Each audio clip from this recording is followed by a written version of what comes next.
Hello friends, आप सब लोग कैसे हैं? बहुत बढ़िया होंगे।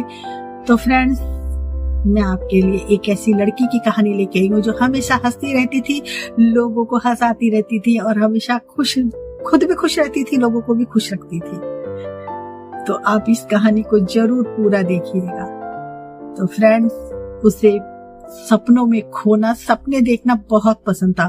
इतना वो सपनों में खो जाती थी कि उसको लगता था कि काश मेरे पंख हो तो मैं आकाश में उड़ने लग जाऊं। हाँ, उसको लिखने का और पढ़ने का बहुत शौक था। हमेशा वो लिखती थी, कविताएं लिखना, कहानियां लिखना, शेर शायरी लिखना। और हमेशा उसकी कविताएं, शेर शायरियां, कहानियां बुकों में आती थी और न्यूज़पेपर में आती थी। लोग बड़े शौक से उन कहानियों को और कविताओं को पढ़ते थे। और वो लड़की परिवार में सबसे छोटी थी और उसका जो बचपन था बहुत ही सुख सुविधाओं से बीता था। और सबसे छोटी होने के कारण सबकी लाडली थी और सबसे ज्यादा वो अपने पापा की लाडली थी। परिवार में हमेशा सब लोग उसका बहुत ध्यान रखते थे। और सपनों की दुनिया में खोते खोते पता नहीं लगा कि कब वो बड़ी हो गई। और जब वो बड़ी हुई तो हर माता पिता को अपनी बेटी की शादी की फिक्र होती है। तो ऐसे ही उस लड़की के माता पिता को फिक्र हुई और उन्होंने एक बहुत ही अच्छा परिवार में उस लड़की का रिश्ता कर दिया। और वो लड़की बहुत खुश थी और खुशी खुशी उसकी शादी हो गई। वो अपने परिवार में बहुत ही ज्यादा खुश थी और हर माँ बाप चाहते हैं कि उनकी बेटी हमेशा हंसती रहे, खेलती रहे। और जब भी हम जाएं तो हमारी बेटी हमेशा हमें हंसती खेलती मिले। वो परिवार बहुत ही उनको अच्छा मिला। और शादी के कुछ दिनों के बाद ही एक नए मेहमान के आने की आहट हुई और पूरा परिवार बहुत खुश था। उस नए मेहमान के आने का बेसब्री से इंतजार कर रहा था।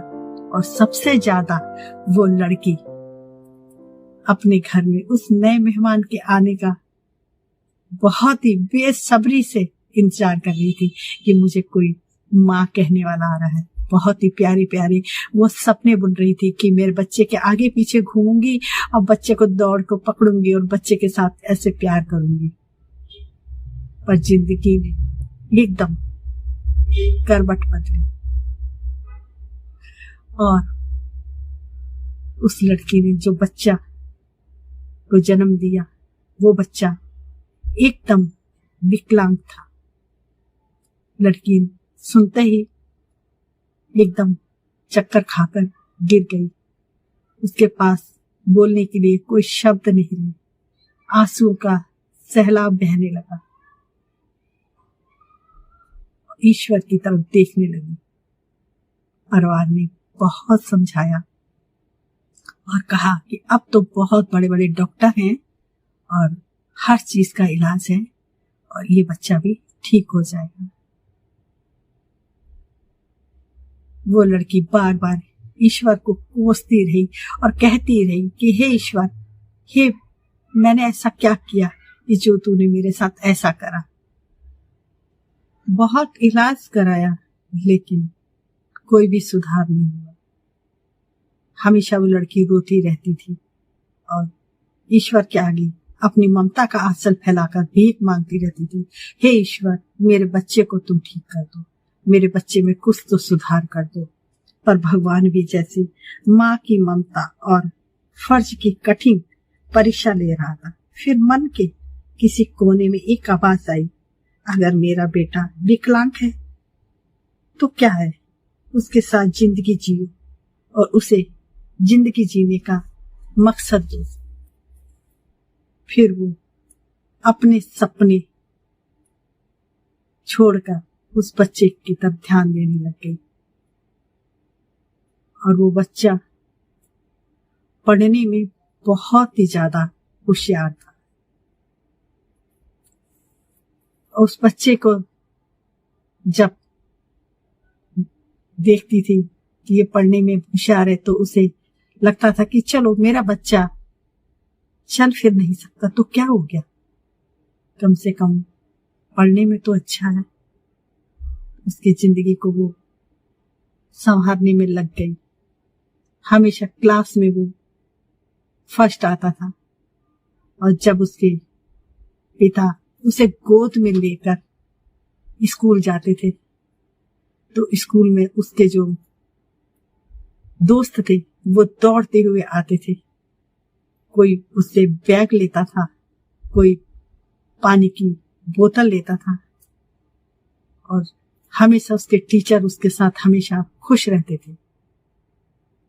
कहते कि बहुत होनहार बच्चा है। परिवार वाले भी उसे देखते थे कि चलो पढ़ने में तो अच्छा है। वो बच्चा बहुत कोशिश करता चलने की, पर चल नहीं पाता था। एक माँ अपने बच्चे के दर्द को समझती थी, पर उस दर्द को मन मन में रखती थी। जब उसके हम उम्र बच्चों को खेलते देखती थी, एक बाइक चलाते हुए देखती थी, तो उसके भी दिल में आता था काश मेरा बच्चा भी ऐसे चलता होता और ऐसे खेलता होता। लेकिन वो मन को शांत कर लेती थी और हमेशा ईश्वर से प्रार्थना करती थी कि हे ईश्वर, कोई चमत्कार हो जाए और मेरा बच्चा ठीक हो जाए। और कहते हैं ना कि जब तक आस है, कहते हैं ना कि जब तक सांस है तब तक आस है। शायद कोई चमत्कार हो जाए, इसकी प्रतीक्षा तो आज भी है। लेकिन मैं सोचती हूँ उसे पढ़ा लिखा कर इस काबिल बना दूं कि जो उसकी कमजोरी है उसकी ढाल बन जाए,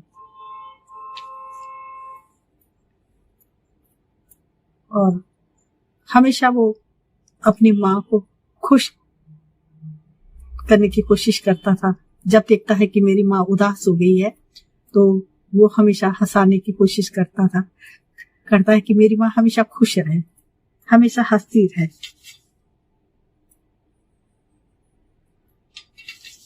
फ्रेंड्स, उस लड़की के बहुत सारे सपने थे, लेकिन उसने ये सोचा कि मैं अपने इन सपनों में अपने बच्चे के कभी हैवी नहीं होने दूंगी और हमेशा अपने बच्चे को खुश रखूंगी। फ्रेंड्स, आप समझ गए होंगे कि वो लड़की कौन थी। वो लड़की मैं ही हूं, और ये कहानी मैंने अपनी एक अमर उजाला में रूपाइन आती है, उसमें भी ये कहानी आई थी मेरी, जो लोगों को देखी थी, लोगों ने ये देखी। और इस कहानी में मैंने